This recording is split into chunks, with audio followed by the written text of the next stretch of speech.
القرآن القرآن القرآن القرآن القرآن القرآن القرآن القرآن الحمدللہ رب العالمین والعاقبۃ للمتقین والصلاة والسلام علی رسولہ الکریم اما بعد فاعوذ باللہ من الشیطان الرجیم بسم اللہ الرحمن الرحیم ولو اننا نزلنا الیہم الملائکۃ وکلمہم الموتى وحشرنا علیہم کل شیء قبلا ما كانوا لیؤمنوا الا ان یشاء اللہ ولکن اکثرہم یجہلون۔ قرآن مجید کا 8واں پارہ سورۃ الانعام کی اس آیہ مبارکہ سے شروع ہوتا ہے اور اس کے ابتدائی کلمات ولو اننا سے پہچانا جاتا ہے۔ جیسا کہ پچھلی نشست میں عرض کیا گیا تھا کہ سورۃ الانعام کے مضامین میں سے ایک اہم مضمون رسول اللہ صلی اللہ علیہ وسلم سے حسی معجزے کا تقاضا ہے، اور واضح الفاظ میں یہ تقاضا کہ آپ کلیم کرتے ہیں کہ آپ کا فرشتہ آتا ہے جو آپ پر وحی کرتا ہے، آپ ہماری نظروں کے سامنے خالی ہاتھ آسمان پر جائیں اور ایک کتاب لے کر واپس آئیں، ہم مان لیں گے کہ وہ کتاب اللہ کی کتاب ہے، آپ اللہ کے رسول ہیں۔ یا جیسا کہ آپ کہتے ہیں آپ کے پاس فرشتہ آتا ہے، ہم ان آنکھوں کے ساتھ دیکھیں کہ کوئی فرشتہ آسمان سے اتر رہا ہے ہاتھ میں کتاب لیے ہوئے، وہ کتاب آپ کو ڈیلیور کرے تو ہم مان لیں گے کہ آپ اللہ کے رسول ہیں اور وہ کتاب اللہ کی کتاب ہے۔ اور اسی طرح کے معجزے کے جیسے حضرت عیسیٰ علیہ السلام کے معجزات ہیں کہ وہ مردوں کو زندہ کرتے تھے اور کوڑی کو تندرست کرتے تھے، نابینا کو بینا کرتے تھے، تو اسی طرح کے تقاضے جو ہیں وہ رسول اللہ صلی اللہ علیہ وسلم سے کیے جا رہے تھے، اور اس کا جواب دیا جا رہا ہے یہاں بھی کہ اگر ہم ان پر کوئی فرشتہ نازل کرتے، اگر ہم ان پر فرشتے نازل کرتے اور مردے ان سے کلام کرتے اور ہم ان کے سامنے ہر چیز لا حاضر کرتے، پھر بھی وہ ایمان لانے والے نہیں تھے مگر اگر اللہ چاہے، لیکن ان کی اکثریت نادان ہے۔ آگے اس کے بعد فرمایا کہ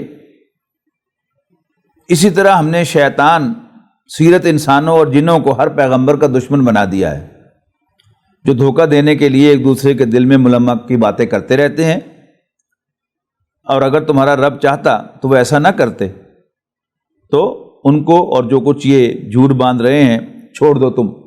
اور وہ ایسے کام اس لیے بھی کرتے ہیں کہ جو لوگ آخرت پر ایمان نہیں رکھتے ان کے دل کی باتوں پر مائل ہوں، ان کے دل ان کی باتوں پر مائل ہوں اور انہیں پسند کریں، اور جو کام وہ کرتے تھے وہ کرنے لگیں۔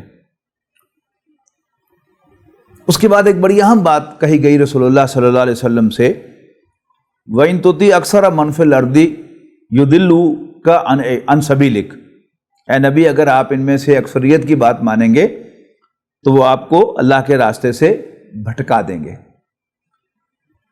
یہ اصل میں جمہوریت کی، مطلق جمہوریت کی نفی ہے۔ ایک ہے انتظامات کو چلانے کے لیے کوئی جمہوری سیٹ اپ بنانا، اور ایک ہے یہ طے کرنے کے لیے کہ ہدایت کا راستہ کون سا ہے، جمہوریت سے مدد لینا۔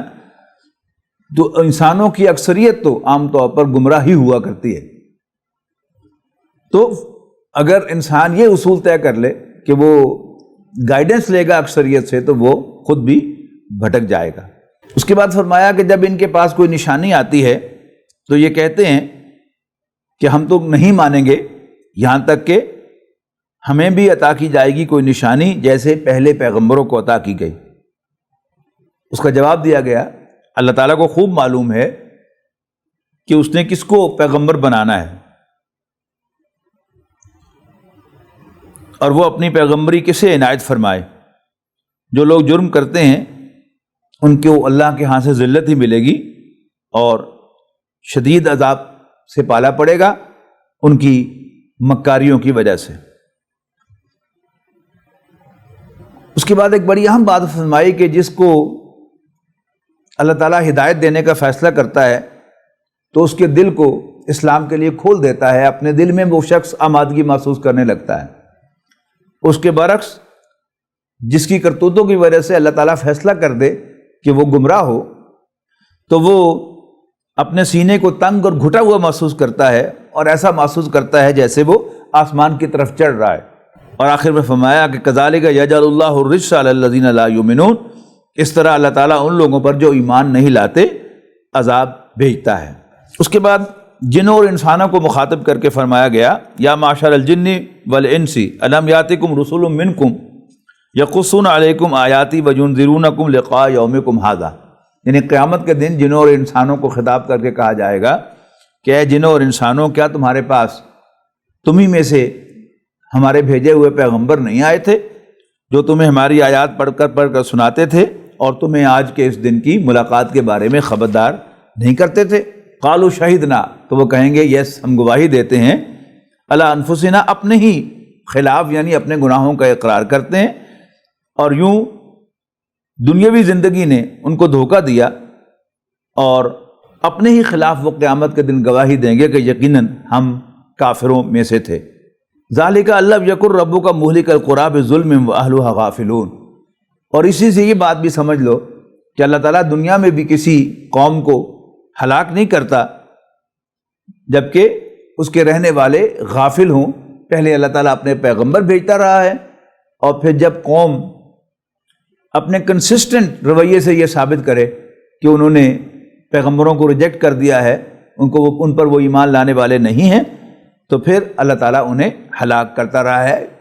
ہمارے سامنے ہیں حضرت نوح، حضرت ہود، حضرت صالح علیہ السلام، اور حضرت لوط و حضرت شعیب، حضرت موسیٰ علیہ السلام کا معاملہ، کہ ایک طویل عرصہ دیا گیا قوموں کو اور اشخاص کو کہ وہ بات کو سمجھ لیں، اور پھر جب انہوں نے اپنے رویے سے، مسلسل رویے سے یہ ثابت کیا کہ بات تو ان کی سمجھ میں آ گئی ہے لیکن وہ مان کے نہیں دینا چاہتے، تو پھر اللہ تعالیٰ نے انہیں عذاب سے دوچار کیا۔ سورہ انعام کا ایک اہم مضمون اللہ تعالیٰ کی نشانیوں کا بیان بھی ہے، اللہ تعالیٰ کی نعمتوں کا بیان، جو پھر آگے چل کر سورہ نحل میں اور پھر اس کے بعد سورہ روم میں، سورۃ الرحمن میں دہرایا جائے گا، تو وہ سبق یہاں جو ہے وہ بھی آپ کو مل جائے گا۔ تو فرمایا اللہ تعالیٰ ہی ہے، تو اللہ تعالیٰ ہی تو ہے کہ جس نے باغ پیدا کیے چھتریوں پر چڑھائے ہوئے بھی اور چھتریوں پر چڑھائے بغیر بھی، یعنی انگور کی باغ جو ہیں وہ بیلوں کی شکل میں ہوں گے جو چھتریوں پر چڑھیں گی، جبکہ آم کے، کیلے کے درخت جو ہیں وہ چھتریوں پر نہیں چڑھیں گے۔ تو اللہ تعالیٰ نے ہر طرح کے باغات پیدا کیے ہیں، والنخل والزرع مختلفا اکلہ، اور کھجوریں اور زیتون ان کے ذائقے مختلف ہیں، والرمان اور انار، متشابہا وغیر متشابہ، ایک دوسرے سے ملتے جلتے بھی اور ادروائز بھی۔ کلوا من ثمرہ، تم کھاؤ اللہ تعالیٰ کے پھلوں میں سے، وآتوا حقہ یوم حصادہ، اور ان کے کاٹنے کے دن اللہ تعالیٰ کا حق بھی ادا کرو، یعنی اس کی جو اللہ تعالیٰ کی زکوٰۃ ہے، اللہ تعالیٰ کی طرف سے عائد کردہ جو عشر اور نصف عشر کی شکل میں ہوتی ہے، وہ بھی ادا کرو جس دن تم انہیں کاٹو۔ ولا تسرفوا، اور حد سے نہ بڑھو، انہ لا يحب المسرفین، بے شک اللہ تعالیٰ حد سے بڑھنے والوں کو پسند نہیں فرماتا۔ قرآن مجید میں ایک سے زائد مقامات پر تورات کی تعلیمات کا خلاصہ بھی نقل کیا گیا ہے۔ ان میں سے ایک مقام جو ہے وہ یہ ہے، آیت نمبر 152 اور 153 میں تورات کے مضامین، بلکہ ایگزیکٹلی سپیکنگ 10 کمانڈمنٹس کا خلاصہ بیان ہوا ہے۔ فرمایا قل تعالوا اتل ما حرم ربکم علیکم الا تشرکوا بہ شیئا وبالوالدین احسانا۔ یاد رکھیے کہ قرآن مجید میں 5 یا اس سے زائد مقامات ہیں جہاں اللہ تعالیٰ نے اپنے حق بندگی توحید کے ساتھ کہ فوراً بعد والدین کے ساتھ اس نے سلوک کرنے کا ذکر کیا ہے۔ اس کی ایک مثال جو ہے وہ یہاں ہمارے سامنے ہے کہ آؤ میں تمہیں بتاؤں کہ تمہارے رب نے تم پر کیا حرام کیا ہے۔ اللہ تشرکوا بہ شیئا، نمبر 1 کہ تم اس کے ساتھ کسی کو شریک نہ بناؤ، وبالوالدین احسانا، اور والدین کے ساتھ اس نے سلوک کرو، ولا تقتلوا اولادکم من املاق، اور اپنی اولاد کو تنگ دستی کے ڈر سے قتل نہ کرو، نحن نرزقکم وایاہم، ہم تمہیں بھی کھلاتے ہیں اور انہیں بھی کھلاتے ہیں، ولا تقربوا الفواحش ما ظہر منہا وما بطن، اور بے حیائی کے قریب بھی نہ جاؤ، خواہ وہ کھلی ہو یا چھپی ہوئی۔ ولا تقتلوا النفس التي حرم اللہ الا بالحق، اور کسی جان کو ناحق قتل نہ کرو، ذالکم وصاکم بہ لعلکم تعقلون، یہ باتیں ہیں جن کی اللہ تعالیٰ تمہیں نصیحت فرماتا ہے تاکہ تم سمجھدار ہو جاؤ، یو ٹرن سینسبل۔ ولا تقربوا مال الیتیم الا باللتی ہی احسن حتی یبلغ اشدہ، اور مال یتیم کے مال کے تو قریب بھی نہ جانا مگر اچھے طریقے سے، یہاں تک کہ وہ بالغ ہو جائے۔ وَأَوْفُوا الْكَيْلَ وَالْمِيزَانَ، اور ناپ اور تول کو پورا کرو۔ لا نکلف نفسا الا وسعها، ہم کسی شخص کو اکاؤنٹیبل نہیں ٹھہرائیں گے مگر اس کی وسعت کے مطابق۔ وَإِذَا قُلْتُمْ فَعْدِلُوا، اور جب تم کوئی بات کہو تو عدل کی بات کرو، عدل کے ساتھ بولو۔ وَلَوْ كَانَ ذَا قُرْبَىٰ، یا خواہ تمہارے اس قول کی، تمہارے اس عدل کی زد تمہارے کسی قریبی رشتہ دار ہی پر کیوں نہ پڑتی ہو۔ وَبِعَهْدِ اللَّهِ أَوْفُوا، اللہ تعالیٰ کے ساتھ کیے ہوئے وعدے کو ایفا کرو۔ ذَلِكُمْ وَصَّاكُمْ بِهِ لَعَلَّكُمْ تَذَكَّرُونَ، یہ وہ باتیں ہیں جن کی اللہ تعالیٰ تمہیں نصیحت فرماتا ہے شاید کہ تم نصیحت حاصل کرو۔ اس سورت کے آخر میں نبی اکرم صلی اللہ علیہ وسلم کو خطاب کرتے ہوئے ایک بہت اہم ہدایت عطا فرمائی گئی ہے، بہت اہم حکم دیا گیا ہے ایک اعلان کرنے کا، اور وہ کیا ہے؟ قل اننی ہدانی ربی الی صراط مستقیم، اے نبی کہہ دو، اعلان کر دو، یقیناً میرے رب نے مجھے سیدھا راستہ دکھایا ہے، یعنی دیناً قیما ملت ابراہیم حنیفہ، یعنی دین صحیح مذہب ابراہیم کا جو ایک اللہ ہی کی طرف کے تھے، یعنی صرف یکسو تھے۔ یہ بات حضرت ابراہیم علیہ السلام کے بارے میں قرآن مجید میں بار بار آئی ہے، انہیں حنیف کہا گیا ہے، یکسو، صرف ایک ہی طرف، صرف اللہ کے۔ وما کان من المشرکین، اور وہ ہرگز مشرکوں میں سے نہ تھے۔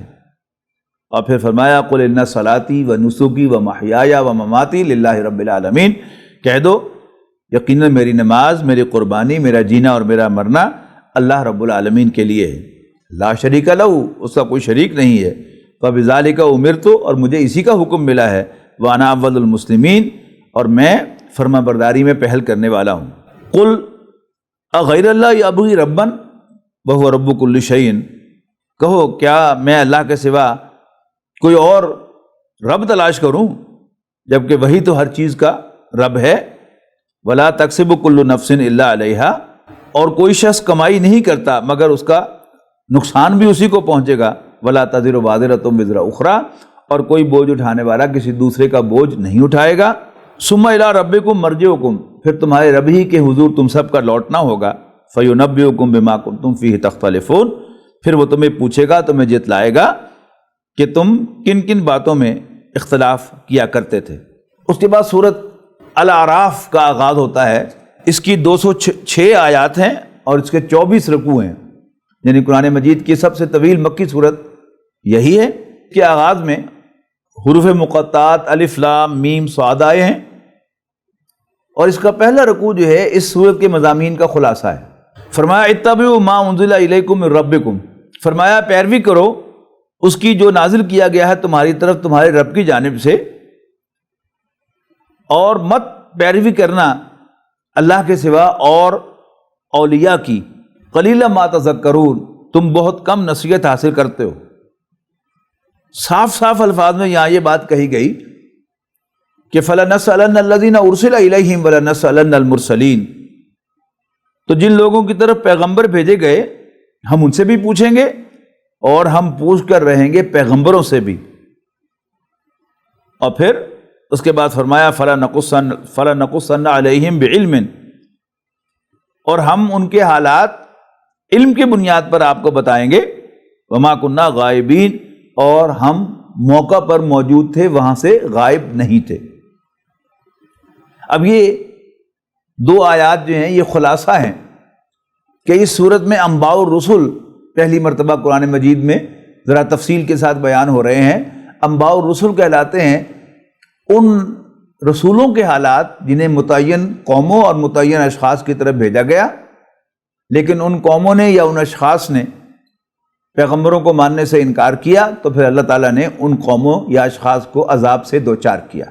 اس کے بعد قیامت کے دن وزن اعمال کا تذکرہ ہے کہ والوزن یومئذ الحق، اس روز اعمال کا تلنا برحق ہوگا، تو جس کے بھی نیک اعمال بھاری ہوں گے وہ لوگ فلاح پائیں گے، اور جن کے نیک اعمال کا وزن کم ہوگا فاولئک الذین خسروا انفسہم، تو یہ وہ لوگ ہوں گے جو اپنے آپ کو خسارے سے دوچار کریں گے، بما کانوا بآیاتنا یظلمون، اس لیے کہ وہ ہماری آیات پر زیادتی کیا کرتے تھے۔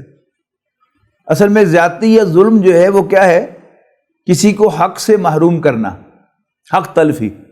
اللہ تعالیٰ کی نشانیوں کا حق کیا ہے کہ انہیں مانا جائے، تسلیم کیا جائے، اور پہچان لینے کے باوجود ان کا انکار کرنا آیات کی حق تلفی ہے، اور یہ بہت بڑا جرم ہے۔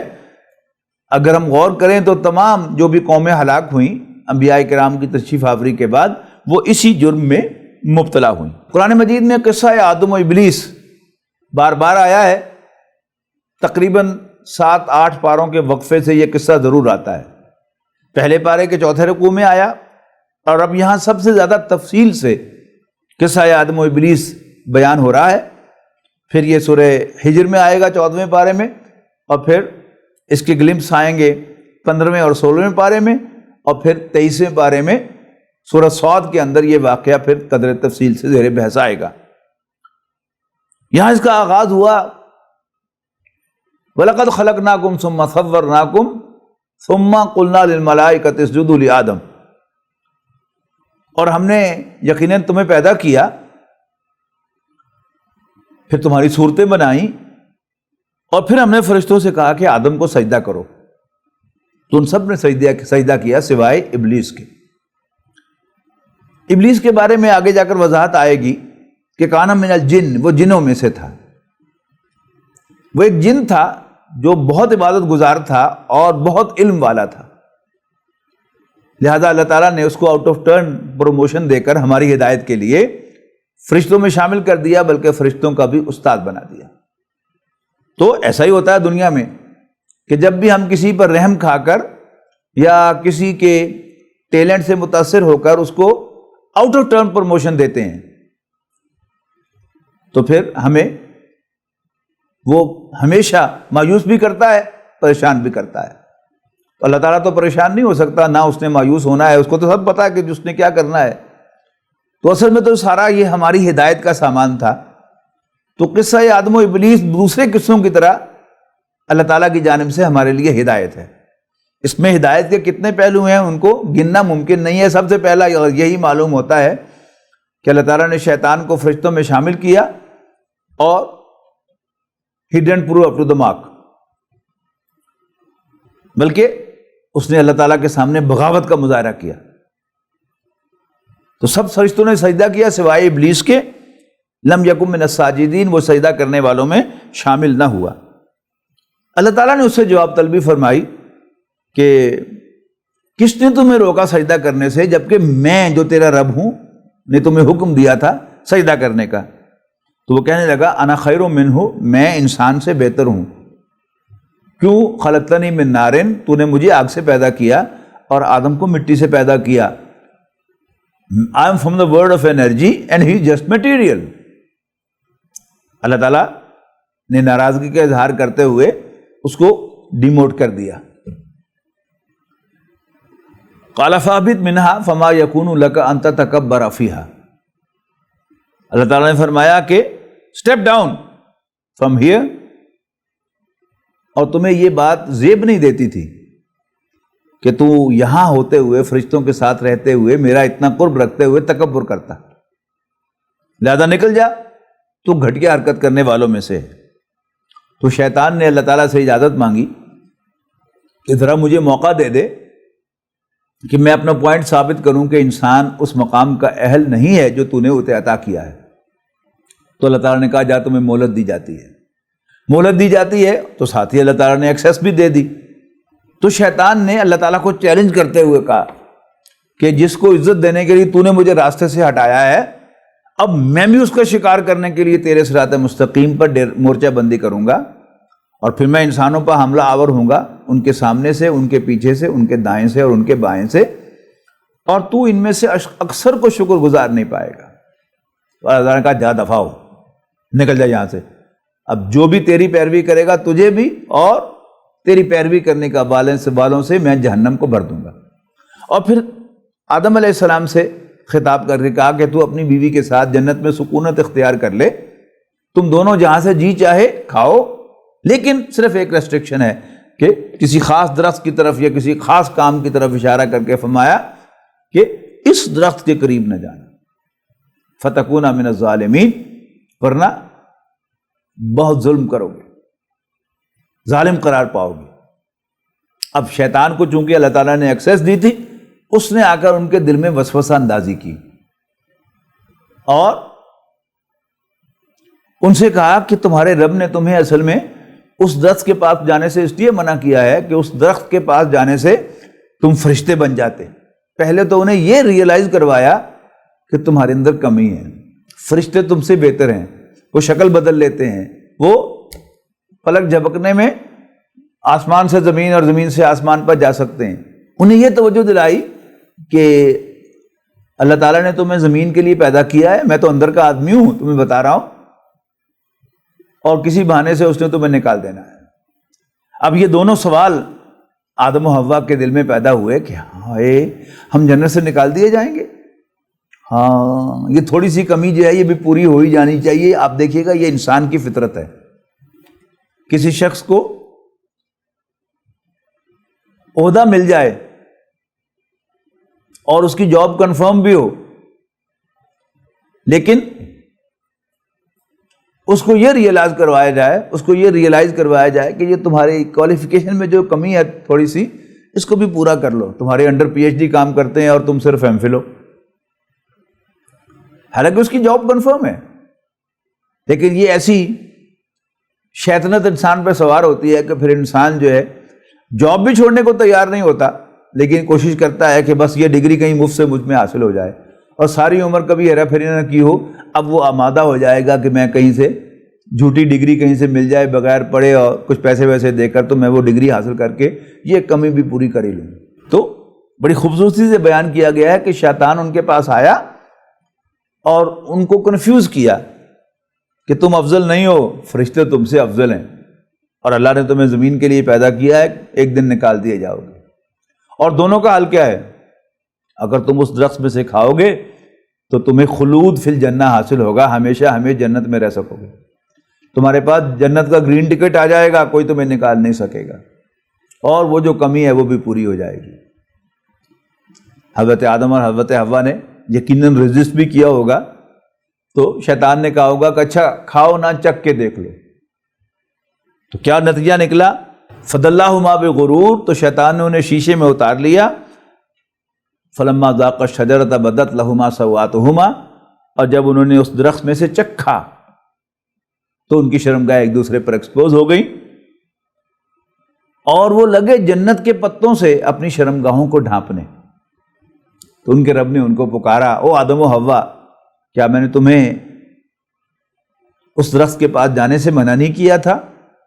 نوٹ کیجئے گا، اللہ تعالیٰ نے اس درخت کے پاس جانے سے منع کیا تھا، کھانے سے منع نہیں کیا تھا۔ جب انسان پاس چلا جاتا ہے اور چکھ لیتا ہے اور وہ پھل مزیدار بھی ہوتا ہے، تو پھر دوسرا دانہ انسان ضرور چکھتا ہے اور آگے بڑھتا ہے۔ تو ایسا ہی ہوا۔ تو اللہ تعالیٰ نے جو ان کی جواب طلبی کی وہ کیا تھی کہ کیا میں نے تمہیں اس درخت کے پاس جانے سے منع نہیں کیا تھا، اور تمہیں وارننگ نہیں دی تھی کہ شیطان تمہارا کھلا دشمن ہے؟ قَالَا رَبَّنَا ظَلَمْنَا أَنفُسَنَا وَإِن لَّمْ تَغْفِرْ لَنَا وَتَرْحَمْنَا لَنَكُونَنَّ مِنَ الْخَاسِرِينَ۔ تو ان دونوں نے عرض کی کہ ربا ہم نے اپنے اوپر ظلم ڈھایا ہے، ہم سے جرم سرزد ہوا ہے، اور اب اگر تو ہمیں نہیں بخشے گا اور ہم پر مہربانی نہیں فرمائے گا تو ہم تو لٹ جائیں گے، ہمارا تو بیڑا غرق ہو جائے گا۔ اب قصہ آدم و ابلیس جو قرآن مجید میں بار بار آیا ہے، اس کا حاصل جو سمجھ میں آتا ہے، اس لیے کہ قرآن مجید قصوں کی کتاب نہیں ہے، اگرچہ اس میں بے شمار قصے ہیں، قصوں کی کتاب نہیں ہے، یہ کتاب ہدایت ہے۔ اس قصے میں بہت سی رہنمائیاں ہیں، کچھ کی طرف میں نے اشارہ کیا ہے، لیکن جو اوور آل ایک لیسن ہے وہ کیا ہے کہ شیطان سے بھی اللہ تعالیٰ کی نافرمانی ہوئی اور آدم و حوا سے بھی اللہ کی نافرمانی ہوئی۔ اللہ تعالیٰ نے شیطان کی بھی جواب طلبی فرمائی اور آدم و حوا کی بھی جواب طلبی فرمائی۔ فرق کہاں آیا؟ شیطان کی جواب طلبی کی تو اس نے الٹا تکبر کا مظاہرہ کیا، آرگو کیا کہ تو نے مجھے آگ سے پیدا کیا، اسے مٹی سے پیدا کیا، میں سپیریئر ہوں، میرا سجدہ کرنا بنتا ہی نہیں ہے۔ مطلب اگر آپ اس کا اگر سمجھیں تو اس نے اللہ تعالیٰ کو مرد الزام ٹھہرا دیا کہ تیرا حکم ہی غلط تھا، تیرا حکم ٹھیک ہوتا تو سر آنکھوں پر تھا۔ آدم و حوا سے بھی نافرمانی ہوئی، ان کی بھی جواب طلبی ہوئی، انہیں سیدھی سیدھی معافی مانگ لی۔ تو حاصل کیا ہے؟ غلطی ہو جائے تو سمپلی معافی مانگ لو، اللہ تعالیٰ معاف کر دے گا۔ زندگی میں انسان سے گناہ تو ہوتے ہی رہنے ہیں، انسان جب تک ہے پرفیکٹ نہیں ہو سکتا، سوائے انبیاء کرام کے جن کو اللہ تعالیٰ نے خاص حفاظت کر کے ان کی معصومیت کو مینٹین کیا۔ لیکن عام انسان، میں اور آپ، ہم کبھی پرفیکٹ نہیں ہو سکتے۔ ایوری ناؤ اینڈ دین ہم سے غلطیاں ہونی ہیں، کوتاہیاں رہنی ہیں، لیکن مطلوب کیا ہے کہ جب غلطی ہو تو اپنے رب سے معافی مانگ لیں، اللہ تعالیٰ معاف کر دے گا۔ پھر جیسے کہانیوں کے ساتھ ایک مورل لیسن ہوتا ہے بچوں کے لیے، تو مورل لیسن آ گیا، یا بنی آدم قد انزلنا علیکم لباسا یواری سوآتکم وریشا، اے آدم کے بیٹو ہم نے تم پر لباس اتارا ہے جو تمہاری شرمگاہوں کو ڈھانپتا ہے اور تمہارے لیے زینت کا باعث ہے، میکس یو لک اٹریکٹیو۔ اور یاد رکھو اللہ کے خوف کا لباس سب سے اچھا ہے، خوف خدا کا لباس، وہ کبھی نہ چھوڑنا۔ یعنی یوں سمجھیے کہ جیسے آج کل گارمنٹس جو ہیں وہ 3 درجوں میں مانے جاتے ہیں، انڈر گارمنٹس، گارمنٹس اور پھر اوور گارمنٹس۔ اوور گارمنٹس کا فنکشن کیا ہوتا ہے؟ اضافی حفاظت۔ تو ایک تو لباس پہنو، ساتر لباس، اور شیطان کے بہلاوے میں آ کر اپنے جسم کو ایکسپوز نہ کرو انڈیولی جہاں اللہ تعالیٰ نے اجازت نہیں دی، اور پھر اضافی طور پر اللہ تعالیٰ سے ڈرتے بھی رہو تو پھر انشاءاللہ کبھی گمراہی میں مبتلا نہیں ہوگے۔ اور اگر اپنے جسم کو ڈھانپنے میں بے احتیاطی کرو گے، شیطان کی کال کو رسپونڈ کرو گے اور خوف خدا کا لباس اتار پھینکو گے تو پھر تمہارا بھی وہی حال ہوگا۔ اس کے بعد پھر فرمایا، اے آدم کے بیٹو دیکھنا شیطان تمہیں کہیں فتنے میں مبتلا نہ کر دے، جیسے اس نے تمہارے ماں باپ کو کپڑے اتروا کر جنت سے نکلوایا تھا۔ یقیناً شیطان اور اس کا کنبہ تمہیں وہاں سے تاکتے ہیں جہاں سے تم انہیں نہیں دیکھتے۔ یہ ساری لباس جو ڈریس انڈسٹری ہے، فیشن انڈسٹری ہے، یہ کیا ہے؟ باقاعدہ مانیٹر کیا جاتا ہے کہ اب فلاں قوم کے ہم نے اتنے کپڑے اتروا دیے، فلاں جو ہے وہ یہاں تک آ گیا، فلاں جو ہے وہ یہاں تک آ گیا۔ ضرورت اس بات کی ہے کہ مسلمان ہوشیار رہیں، پہچانیں کہ اللہ تعالیٰ کا حکم یہ ہے اور یہ ہمیں اس طرف بلا رہا ہے، تو یہ ہمیں اللہ تعالیٰ کی دشمنی پر، اللہ تعالیٰ کی بغاوت پر آمادہ کر رہا ہے۔ جب ہماری ڈائریکشن جو ہے وہ اللہ تعالیٰ کی رضا حاصل کرنا ہوگی تو پھر انشاءاللہ ہم کبھی گمراہ نہیں ہوں گے۔ ایک اور بات یہاں پر ارشاد فرمائی گئی کہ وہ لوگ کہ جو شیطان کے چیلے ہیں وہ مختلف طریقوں سے بے حیائی کی طرف لے کے جاتے ہیں۔ ان کا ایک وار کیا ہے؟ وَإِذَا فَعَلُوا فَاحِشَةً، جب وہ کوئی بے حیائی کا کام کرتے ہیں، قَالُوا وَجَدْنَا عَلَيْهَا آبَاءَنَا، تو کہتے ہیں کہ ہم نے اپنے آباء و اجداد کو یہ کرتے دیکھا ہے، کرتے پایا ہے۔ یہ کلچر کے نام سے، ہیریٹیج کے نام سے یہ جو بدماشیاں کی جاتی ہیں، یہ سب کے سب جو ہیں وہ اسی طرح کی ہیں۔ اور پھر مزید برآں وَاللَّهُ أَمَرَنَا بِهَا، اللہ تعالیٰ نے ہمیں اس کا حکم دیا ہے۔ یعنی بغیر کسی ریفرنس کے حوالہ دیا جاتا، وہ فلاں زمانے میں ایک طوائف ہوا کرتی تھی اور وہ ایسے کرتی تھی اور ایسا کرتی تھی۔ کیا ثبوت ہے اس کا کہ وہ دور صحابہ میں یا دور تابعین میں وہ موجود تھی کہ نہیں تھی؟ بس ایک بلا حوالہ ایک بات کہہ دی تاکہ لوگ مسلمان جو ہے محسوس کر لیں کہ نہیں کوئی ایسی بات نہیں ہے، دین بھی اس کو الاؤ کرتا ہے، تبھی تو یہ صحابہ کے دور میں یا تابعین کے دور میں ایسا ہوتا رہا ہے معاذ اللہ۔ اس پر کہا گیا اتقولون علی اللہ ما لا تعلمون، تو کیا بے سمجھے بوجھے تم اللہ تعالیٰ کے بارے میں باتیں کہتے ہو کہ اللہ تعالیٰ نے ایسا کہا ہے۔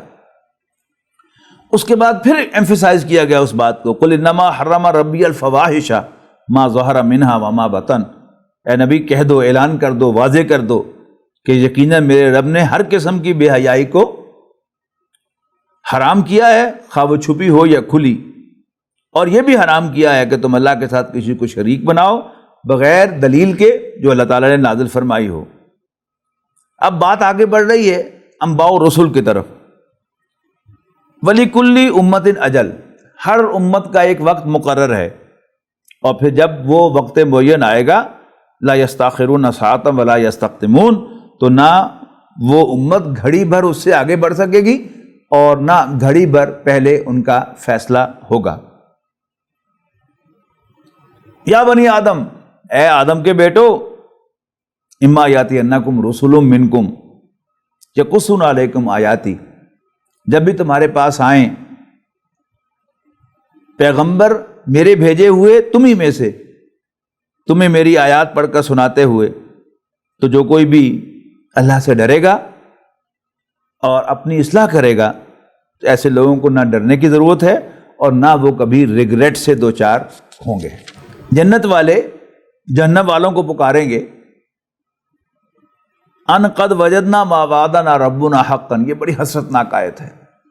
اہل جنت اہل جہنم سے کہیں گے، جن کو وہ پہچانتے ہوں گے، کہ بھائی دیکھو ہم نے تو اپنے رب کے وعدے کو جو اس نے ہم سے کیا تھا سچا پایا ہے، تو کیا تم نے بھی اپنے رب کے وعدے کو جو اس نے تم سے کیا تھا سچا پایا؟ قالوا نعم، تو کہیں گے یس۔ فَأَذَّنَ مُؤَذِّنٌ بَيْنَهُمْ اللَّعْنَةُ اللَّهِ عَلَى الظَّالِمِينَ، تو ان کے درمیان ایک پکارنے والا پکارے گا کہ ظالموں پر اللہ تعالیٰ کی لعنت ہے۔ پھر فرمایا کہ اِنَّ رَبَّكُمُ اللَّهُ الَّذِي خَلَقَ السَّمَاوَاتِ وَالْأَرْضَ فِي سِتَّةِ أَيَّامٍ، اللہ تعالیٰ ہی تو ہے کہ جس نے آسمانوں اور زمین کو 6 دنوں میں پیدا فرمایا۔ ثُمَّ اسْتَوَىٰ عَلَى الْعَرْشِ، پھر وہ عرش پر براجمان ہوا۔ یغشی اللیل النہارا، وہ ڈھانپتا ہے رات سے دن کو۔ یطلبہ حثیثاً، وہ جو اس کے پیچھے دوڑا چلا آتا ہے۔ والشمس والقمر والنجوم مسخرات بامرہ، اور سورج اور چاند اور ستارے سب لگا دیے گئے ہیں اس کی طرف سے کام پر۔ الا لہ الخلق والامر، آگاہ ہو جاؤ، سن لو، خلق بھی اسی کی ہے اور امر بھی اسی کا چلتا ہے۔ تبارک اللہ رب العالمین، اللہ تمام جہانوں کا رب، بڑا بابرکت ہے۔ اس کے بعد فرمایا وَهُوَ الَّذِي يُرْسِلُ الرِّيَاحَ، اور وہی تو ہے کہ جو ہواؤں کو بھیجتا ہے، بشراً بین یدی رحمتہ، اللہ تعالیٰ کی رحمت یعنی بارش سے آگے آگے ہیرلڈ بنا کر، خوشخبری دینے والیاں بنا کر۔ حتیٰ اذا اقلت سحابا ثقالا سقناہ لبلد میت، یہاں تک کہ جب وہ بھاری بھاری بادلوں کو اٹھا لاتی ہیں تو ہم ان کو ایک مردہ بستی کی طرف بھیجتے ہیں۔ فانزلنا بہ الماء، اور پھر بادل سے میਂہ برساتے ہیں۔ فاخرجنا بہ من کل الثمرات، اور اس بارش کے ذریعے سے ہم ہر قسم کے میوے اگاتے ہیں۔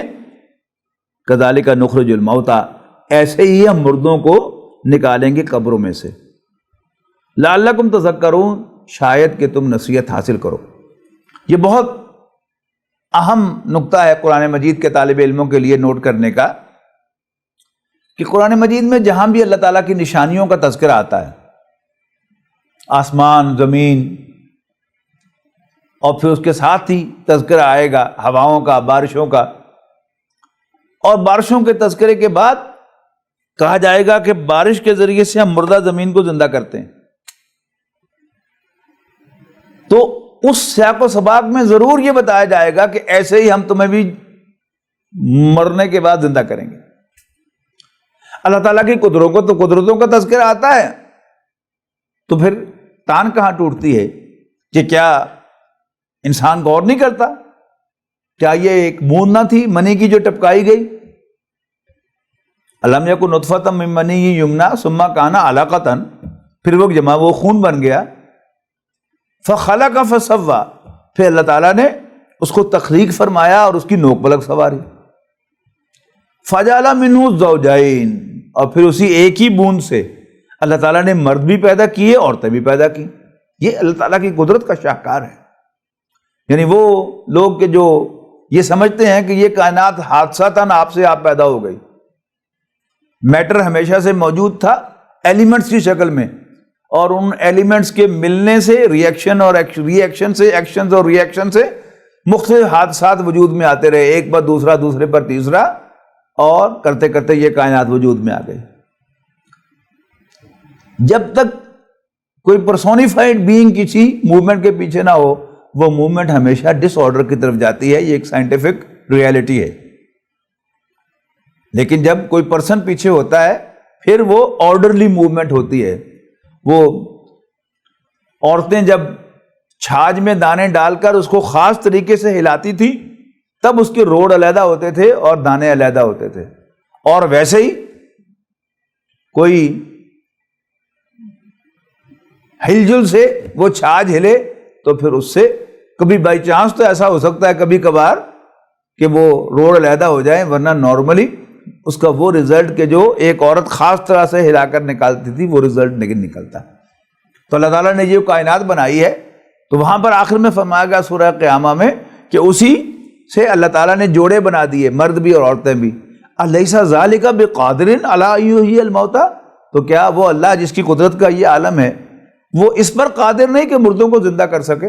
بلا ان اللہ علی کل شیء قدیر، نہیں، یقیناً اللہ تعالیٰ اس پر قادر ہے کہ وہ مردوں کو زندہ کرے، اس لیے کہ وہ تو ہر چیز پر قادر ہے۔ سورۃ اعراف کی آیت نمبر 59 سے آیت نمبر 59 سے انباء الرسل کا سلسلہ شروع ہوا۔ یہ قرآن مجید میں دو قسم کے واقعات ہیں، ایک ہیں قصص النبیین، یہ ہیں انبیاء کرام کے مناقب، انبیاء کرام کے تذکرے اللہ تعالیٰ نے فرمائے ہیں، ان کے مقام و مرتبوں کو بیان کرتے ہوئے حضرت ابراہیم علیہ السلام کا ذکر قرآن مجید میں ہمیشہ بہت خوبصورتی سے آتا ہے، اور ایسا معلوم ہوتا ہے کہ اللہ تعالیٰ از گلیڈ ٹو ٹاک اباؤٹ ہم۔ حضرت عیسیٰ علیہ السلام کا تذکرہ ہے، حضرت داؤد علیہ السلام کا تذکرہ ہے، حضرت سلیمان علیہ السلام کا تذکرہ ہے، حضرت یحییٰ کا تذکرہ ہے، حضرت زکریا کا تذکرہ ہے۔ تو یہ کیا ہے؟ یہ قصص النبیین ہیں۔ انباء الرسل وہ واقعات ہیں، وہ اہم خبریں ہیں جو اللہ تعالیٰ اپنے ان رسولوں کے بارے میں دیتا ہے کہ جن کو اللہ تعالیٰ نے متعین اشخاص اور قوموں کی طرف بھیجا، لیکن قوموں نے یا اشخاص نے سمجھنے کے باوجود ان کا انکار کیا، ہٹ دھرمی کا مظاہرہ کیا، تو اللہ تعالیٰ نے انہیں غرق کر دیا اور انہیں تباہی سے دوچار کیا۔ یہ جو رسول ہیں قرآن مجید میں جن کا بار بار تذکرہ ہے، ان میں سب سے پہلے حضرت نوح علیہ السلام ہے۔ تو سورہ اعراف میں ترتیب کے ساتھ ان کا ذکر ہے، پہلے حضرت نوح علیہ السلام کا، پھر حضرت ہود علیہ السلام کا، پھر صالح علیہ السلام کا، پھر قوم لوط کا یعنی حضرت لوط علیہ السلام کا، اور پھر حضرت شعیب علیہ السلام کا، اور آخر میں حضرت موسیٰ علیہ السلام کا۔ حضرت موسیٰ علیہ السلام کا ذکر اس سورۃ المبارکہ میں بڑی تفصیل کے ساتھ ہے، یعنی آن ایوریج باقی پیغمبروں کے لیے ایک ایک رکوع ہے، لیکن حضرت موسیٰ علیہ السلام کے لیے کئی رکوع ہیں اس سورۃ المبارکہ میں۔ تو آغاز ہوا وَلَقَدْ أَرْسَلْنَا نُوحًا إِلَىٰ قَوْمِهِ، اور ہم نے نوح کو بھیجا ان کی قوم کی طرف، فقال، تو انہوں نے فرمایا یا قوم اعبدوا اللہ ما لکم من الہ غیرہ، اے میری قوم اللہ تعالیٰ کی بندگی کرو، اس کے سوا کوئی تمہاری عبادت کے لائق نہیں ہے۔ انی اخاف علیکم عذاب یوم عظیم، یقیناً میں تمہارے بارے میں ایک بڑے دن کے عذاب سے ڈرتا ہوں۔ یہاں ایک بڑی دلچسپ بات کی طرف میں توجہ مبذول کرانا چاہتا ہوں ناظرین کی، وہ یہ کہ ہمیشہ پیغمبر قوم سے خطاب کرتا ہے، یا قوم، جیسے یہاں پر حضرت نوح نے فرمایا یا قوم، اے میرے قوم، لیکن اللہ کے پیغمبر کی دعوت کی ریسپانس میں قوم نہیں بولتی، بلکہ قوم کے کچھ سردار بولتے ہیں، اس لیے کہ نبی کی دعوت حق پر مبنی ہوتی ہے، اور ہر سلیم الفطرت انسان اسے اپنے دل میں محسوس کرتا ہے کہ یہ بات تو ٹھیک ہے، لیکن چونکہ سرداروں کے مفادات پر زد پڑتی ہے لہذا وہ اس کو بری طرح سے ریزسٹ کرتے ہیں۔ تو تمام انبیاء کرام کے قصوں میں آپ دیکھیں گے کہ ان پر اعتراض اٹھانے والے، ان سے اختلاف کرنے والے، اور اس پر اپنے تحفظات کے اظہار کرنے والے، یہ ہمیشہ سردار ہوتے ہیں۔ اس صورت میں وہ یہ بات بہت نمایاں ہو کر آئی ہے، یعنی اگلا سپارہ جو ہے، نواں پارہ، اس کا آغاز ہی اس سے ہوتا ہے وقال الملأ الذین کفروا وقال الملأ الذین استکبروا من قومہ، تو ان کی قوم میں سے جو تکبر کرنے والے سے ان کے سرداروں نے کہا. تو یہاں بھی سردار ہی جواب دیتے ہیں، قال الملأ من قومہ انا لنراک فی ضلال مبین. تو ان کی قوم کے سردار کہنے لگے کہ ہم آپ کو صریح گمراہی میں پاتے ہیں. قال یا قوم، اور پھر دلچسپ بات نوٹ کیجئے گا کہ اعتراض سردار کرتے ہیں، لیکن اللہ کے پیغمبر قوم کو خطاب کرتے ہوئے اس اعتراض کا جواب دیتے ہیں، سرداروں کو ایڈریس نہیں کرتے. قال یا قوم لیس بی ضلالۃ، تو حضرت نوح نے فرمایا کہ میری قوم، مجھ میں کوئی کسی طرح کی گمراہی نہیں ہے، ولکنی رسول من رب العالمین، بلکہ میں تو رب العالمین کی طرف سے بھیجا ہوا ہوں. ابلغکم رسالات ربی، میں تو تمہیں اپنے رب کے پیغامات پہنچاتا ہوں. وانصح لکم، اور میں تمہارا خیر خواہ ہوں. وعلم من اللہ ما لا تعلمون، اور مجھ کو اللہ تعالیٰ کی طرف سے ایسی باتیں معلوم ہیں جو تمہیں معلوم نہیں ہیں. اب عجبتم، کیا تمہیں تعجب ہے؟ ان جاءکم ذکر من ربکم، کہ تمہارے پاس تمہاری رب کی جانب سے کوئی نصیحت آئی ہے، علی رجل منکم، تمہارے جیسے ہی ایک شخص پر، لی ینذرکم، تاکہ وہ تمہیں خبردار کرے، ولتتقوا، اور اس لیے کہ تم اللہ سے ڈرو، ولعلکم ترحمون، اور اس لیے کہ تم پر رحم کیا جائے. لیکن کیا ہوا؟ فکذبوہ، انہوں نے نوح کو جھٹلا دیا علیہ السلام. فانجیناہ والذین معہ فی الفلک، لہذا ہم نے نجات دی، بچایا صرف نوح کو اور وہ لوگ جو ان کے ساتھ کشتی میں سوار ہوئے ایمان لانے والے. وَأَغْرَقْنَا الَّذِينَ كَذَّبُوا بِآيَاتِنَا، اور ہم نے اپنی آیات کو جھٹلانے والوں کو غرق کر دیا، پانی میں ڈبو دیا. اِنَّهُمْ كَانُوا قَوْمًا عَمِينَ، یقیناً وہ اندھے لوگ تھے، حق بات سننا اور دیکھنا نہیں چاہتے تھے، حقائق کا مواجہہ کرنا نہیں چاہتے تھے. اگلے رکوع کا آغاز ہوا وَإِلَىٰ عَادٍ أَخَاهُمْ هُودًا. اب یہ انکمپلیٹ سینٹینس ہے، اور قوم عاد کی طرف ان کے بھائی ہود کو. کیا؟ اب یہ اصل میں لنکڈ ہیں یہ تمام واقعات حضرت نوح علیہ السلام کے واقعے کے ساتھ. یعنی آیت نمبر 59 کے آغاز میں جو فرمایا تھا لقد ارسلنا، اب اسی کے ساتھ لنکڈ ہیں یہ سارے کے سارے، کہ وَلَقَدْ أَرْسَلْنَا إِلَىٰ عَادٍ أَخَاهُمْ هُودًا، اور ہم نے بھیجا قوم عاد کی طرف ان کے بھائی ہود کو، یعنی ہود علیہ السلام کو.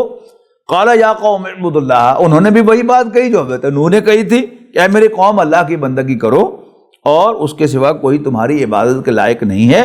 افلا تتقون، تو کیا تم اللہ سے ڈرتے نہیں ہو؟ یہاں بھی وہی ہوا کہ قال الملأ الذین کفروا من قومہ، تو ان کی قوم میں سے کافروں کے سردار کہنے لگے. یعنی صرف لفظی فرق ہے کہ حضرت نوح کے تذکرے میں کہا تھا کہ ان کی قوم کے سردار کہنے لگے، یہاں ذرا اس کو کھول کے بیان کر دیا کہ ان کی قوم میں سے کافروں کے سردار کہنے لگے انا لنراک فی صفاحۃ، اے ہود ہم تمہیں پاگل پن کا شکار دیکھتے ہیں. وَإِنَّا لَنَظُنُّكَ مِنَ الْكَاذِبِينَ، یعنی پہلے پاگل کہا اور پھر تھوڑی دیر کے بعد کہا کہ بلکہ ایسا معلوم ہوتا ہے کہ تم جھوٹ کہہ رہے ہو. یہ کیا ہے؟ یہ ایک اسٹریٹجی ہے. یعنی قوم کے سامنے اگر کوئی سردار سیدھا سیدھا یہ کہہ دے گا جھوٹا ہے یہ، تو قوم اس بات کو ماننے کے لیے تیار نہیں ہوگی. لہذا پہلے سٹیپ میں کیا کہا کہ ایسا معلوم ہوتا ہے کہ تمہارا دماغ خراب ہو گیا، اور پھر آگے بڑھ کر کہا کہ بلکہ ہمارا گمان یہ کہ تم جھوٹ بول رہے ہو. اب ہر نبی کو پاگل کہا گیا ہے. اس کو سمجھیے گا کہ یہ کیا ہے. قرآن مجید ایک کتاب ہدایت ہے کہ جب بھی میں کسی جگہ پر کام کر رہا ہوں دین کا، اور لوگ میری بات سنتے ہیں، میرا بات سنتے ہیں، میرا درس سنتے ہیں، اور میرے ہی علاقے میں جب کوئی اور شخص دین کا خادم آ جائے گا تو میرے معتقدین آ کر مجھ سے دریافت کریں گے جی فلاں صاحب درس دے رہے ہیں فلاں جگہ پر، وہ کیسے ہیں؟ اگر میرے اندر خلوص ہوگا تو میں کہوں گا کہ جی ہاں ماشاءاللہ وہ بھی دین کا کام کر رہے ہیں، تو ان کا بھی درس سنا کریں آپ. لیکن عام طور پر ایسا ہوتا نہیں. یعنی مجھے ایسا معلوم ہوتا ہے کہ جیسے میری ساری دکانداری ختم ہو جائے گی اگر میں دکاندار ہوں تو پھر میں کہوں گا کہ ہمیں مارتا رہتا، پیچ ڈلے ہوتے دماغ ہوتے، پاگل ہے. He talks nonsense. Don't listen to him. تو کیا کہا سرداروں نے کہ ہم تمہیں پاگل پن کا شکار دیکھتے ہیں، بلکہ ہمارا گمان ہے کہ تم جھوٹ کہہ رہے ہو. تو اس پر حضرت ہود علیہ السلام نے فرمایا یا قومی، اے میری قوم، لیسا بی سفہاتن، میں پاگل واگل بالکل نہیں ہوں، ولکنی رسول من رب العالمین، بلکہ میں رب العالمین کی طرف سے بھیجا ہوا رسول ہوں. ابلغکم رسالات ربی، میں تم تک پہنچاتا ہوں رب کے پیغامات. وانا لکم ناصح امین، اور میں بڑا ٹرسٹ وردی خیر خواہ ہوں تمہارا. اور تمہیں کیوں تعجب ہے؟ تمہیں تعجب ہے اس بات پر کہ تمہارے پاس نصیحت آئی ہے تمہارے رب کی جانب سے تمہیں جیسے ایک شخص کے ذریعے، تاکہ وہ تمہیں خبردار کرے. یاد کرو جب تمہارے رب نے تمہیں سکسیسز بنایا قوم نوح کے بعد، یعنی قوم نوح تباہ ہو گئی اور ان کی جگہ پر آج تم زمین پر آباد ہو، اور تمہیں اللہ تعالیٰ نے سردار بنایا اور تمہیں زمین میں پھیلا دیا. فاذکروا آلاء اللہ، اللہ کی نعمتوں کو یاد کرو، لعلکم تفلحون، تاکہ تم فلاح پاؤ. لیکن انہوں نے بھی وہی کیا، لہذا یہ قوم بھی تباہ کرتی گئی. اس کے بعد قوم سمود آئی، یعنی حضرت صالح علیہ السلام ان کے اندر بھیجے گئے. وَإِلَىٰ ثَمُودَ أَخَاهُمْ صَالِحًا، اور قوم سمود کی طرف ہم نے بھیجا ان کے بھائی صالح کو. انہوں نے بھی یہی فرمایا، اے میری قوم، اللہ کی بندگی کرو، اللہ کے سوا کوئی تمہاری عبادت کے لائق نہیں ہے. لیکن یہاں بھی وہی ہوا. حضرت صالح علیہ السلام کے معاملے میں ایک خاص بات یہ ہوئی کہ قوم سمود نے نہ ماننے کا بہانہ بناتے ہوئے حضرت صالح علیہ السلام سے کہا، اچھا اگر تم واقعی اللہ کے رسول ہو تو پھر وہ جو پہاڑ ہے اس میں سے ایک اونٹنی برآمد کر کے دکھا دو اور باہر آتے ہی وہ بچے کو جنم دے دے. حضرت صالح علیہ السلام نے اللہ تعالیٰ سے درخواست کی کہ اللہ میں تیرا سچا نبی ہوں، تو میری رسالت کو ثابت کرنے کے لیے نشانی دکھا دے. اللہ تعالیٰ نے بالکل اسی جگہ سے اونٹنی برآمد کر دی، بچے کو جنم دے دیا. لیکن انہیں ماننا نہیں تھا، لہذا نہیں مانا. اب چونکہ یہ کوئی ریگولر اونٹنی نہیں تھی، یہ اللہ تعالیٰ کی نشانی تھی. یہ جدھر جاتی تھی کھیت کے کھیت کھا جاتی تھی، پانی پینے میں آتی تو گھاٹ کے گھاٹ خالی کر دیتی تھی. وہ آئے حضرت صالح کے پاس کہ کمپرومائز کرو، ایک دن تمہاری اونٹنی کھائے، ایک دن ہمارے جانور کھائیں، ایک دن تمہاری اونٹنی پانی پیے، دوسرے دن ہمارے جانور پانی پئیں. لیکن وہ کچھ پانی چھوڑے گی تو کوئی اور جانور جو ہے وہ کھائے گا. بڑے تنگ ہوئے. لیکن انہوں نے فائنلی حضرت صالح علیہ السلام کی جو نشانی تھی اس اونٹنی کی دونوں اگلی ٹانگیں کاٹ دیں، تو پھر ان پر عذاب آ گیا. قوم سمود غیر معمولی صلاحیتوں کی حامل ایک قوم تھی. یہ لوگ پہاڑوں کو تراش کر ان کے اندر گھر بناتے تھے. تو تصور کیا جا سکتا ہے کہ وہ کتنے مضبوط گھر تھے، آندھی، بارش، سیلاب سے محفوظ. لیکن اللہ تعالیٰ کی دست سے کوئی شے محفوظ نہیں ہے، لہذا ایک زلزلے نے انہیں آن پکڑا اور اسی سے وہ تباہی سے دوچار ہو گئے. رسولوں کے تذکرے میں اگر غور سے دیکھا جائے تو ہمیں اس میں ایک ارتقائی عمل نظر آتا ہے. پہلے 3 رسول حضرت نوح علیہ السلام، حضرت ہود علیہ السلام اور حضرت صالح علیہ السلام، ان کی دعوت صرف عقیدے کی دعوت ہے، اور اس میں اگر نہیں ہے تو پھر صرف شرک کا ہے. اس میں کوئی معاشرتی اعمال کا یا معاشرتی برائیوں کا تذکرہ نہیں ہے. حضرت صالح علیہ السلام کے بعد تاریخی اعتبار سے حضرت ابراہیم علیہ السلام کی تشریف آوری ہوتی ہے، اور حضرت ابراہیم علیہ السلام پر ایسا معلوم ہوتا ہے کہ نبوت اپنے معراج کو پہنچ گئی کہ کوئی شخص ایز اے فرد، ایز این انڈیویجول جس بلندی تک جا سکتا ہے اللہ تعالیٰ کی بندگی میں، اس بلندی کو حضرت ابراہیم علیہ السلام نے چھو لیا. تو اس کے بعد پھر اجتماعیت کا آغاز ہوا. لہذا ہم دیکھتے ہیں کہ حضرت لوط علیہ السلام سے پھر نہی عن المنکر کا آغاز ہوا، معاشرتی برائیوں کا تذکرہ اور ان معاشرتی برائیوں سے روکنا.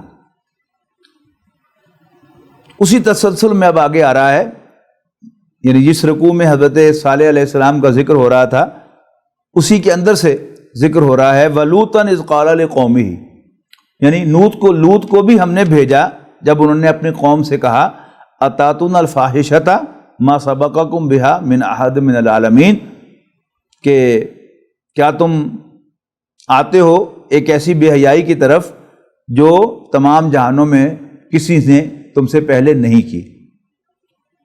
انکم لتاتون الرجال، تم تو مردوں کی طرف بڑھتے ہو شہوتاً، شہوت کے ساتھ، من دون النساء، عورتوں کو چھوڑ کر، بل انتم قوم مسرفون، اصل میں تم حد سے بڑھنے والے لوگ ہو۔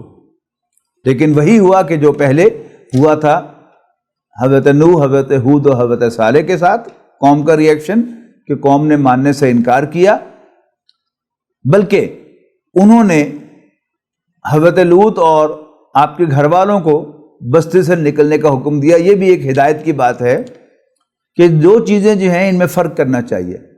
ایک ہے نیکی، پارسائی، پاک بازی کا واز، اگر آپ ایسا کریں گے تو لوگ آپ کے ہاتھ چومیں گے، آپ کی بڑی تعریف کریں گے، آپ کے واز میں آنسو بہائیں گے۔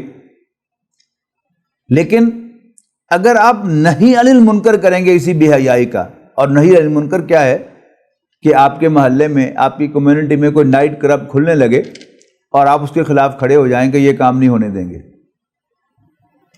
آپ یہ سمجھیں گے کہ چونکہ آپ پوری آبادی کی بہو بیٹیوں کی حفاظت کے لیے کھڑے ہوں گے تو سب لوگ آپ کا ساتھ دیں گے، آپ کے ممد و معاون بنیں گے، لیکن ایسا نہیں ہوگا۔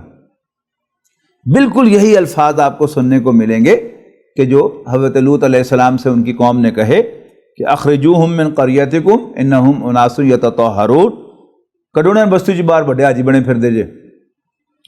اور پھر اس قوم کا بھی وہی انجام ہوا کہ وَأَمْطَرْنَا عَلَيْهِمْ مَطَرًا، تو ہم نے ان پر پتھروں کا میم برسایا، یعنی مٹی کے پتھر، جیسے مٹی کو اگر پکا لیا جائے تو پھر پتھر بن جاتی ہے۔ یہ سارے جو مٹی کے برتن ہوتے ہیں وہ کیا ہوتے ہیں؟ یہ اینٹیں جو ہیں، ہم جنہیں پکی اینٹ کہتے ہیں، وہ پکی اینٹ کیا ہوتی ہے کہ مٹی کی بنی ہوئی اینٹ جو ہے جب اس کو بھٹے کے اندر پکایا جاتا ہے آگ کے اندر تو وہ پکی اینٹ بن جاتی ہے۔ تو مٹی کے پتھر ان پر برسائے گئے، بلکہ اس سے پہلے انہیں اٹھا کر اور پھر الٹ دیا گیا زمین کے اوپر۔ یہ ایک بدترین عذاب تھا جو اس قوم کو دیا گیا۔ اس کے بعد فرمایا وَإِلَىٰ مَدْيَنَ أَخَاهُمْ شُعَيْبًا، یہ بھی عطف ہے، لنکڈ ہے اسی جملے کے ساتھ وَلَقَدْ أَرْسَلْنَا نُوحًا إِلَىٰ قَوْمِهِ، یعنی وَلَقَدْ أَرْسَلْنَا إِلَىٰ مَدْيَنَ أَخَاهُمْ شُعَيْبًا، اور ہم نے بھیجا اہل مدین کی طرف ان کے بھائی شعیب کو۔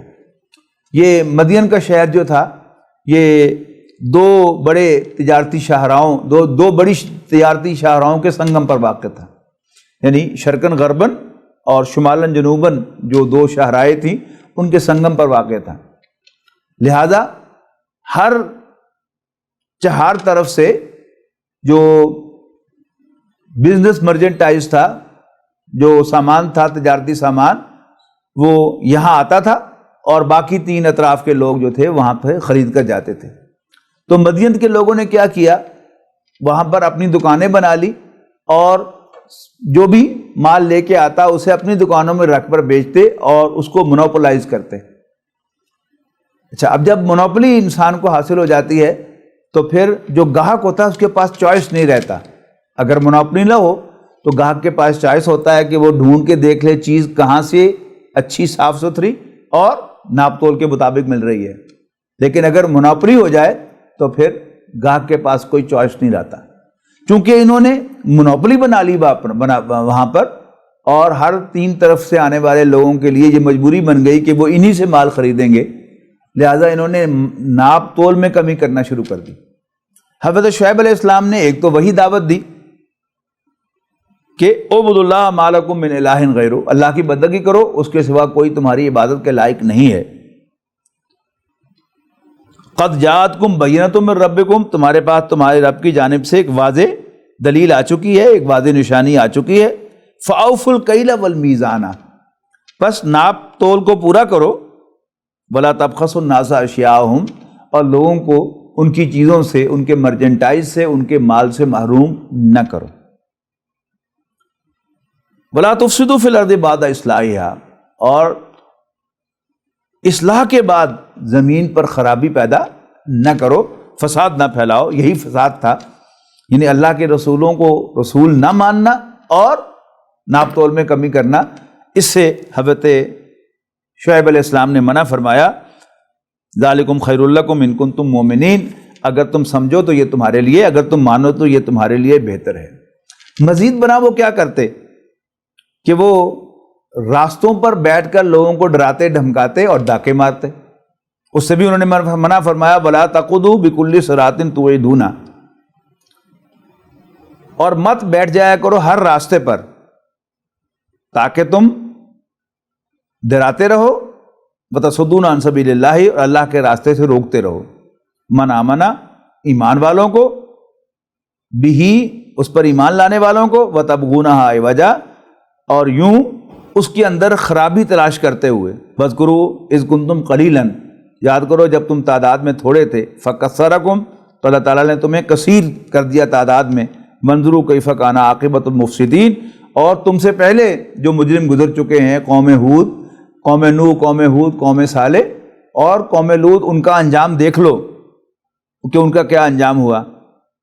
لیکن ہوا وہی کہ جو پہلی قوموں میں ہوا تھا، کہ سردار جو ہے وہ اپنے کنسرنز کا اظہار کرتے رہے اور ان کو آبجیکشن ریز کرتے ہوئے، اور حضرت شعیب علیہ السلام کی قوم یعنی اہل مدین کے جو سردار تھے ان کے تذکرے سے پھر اگلا پارہ شروع ہوگا، تو انشاءاللہ اس پر گفتگو اگلے پارے کے بیان میں ہوگی۔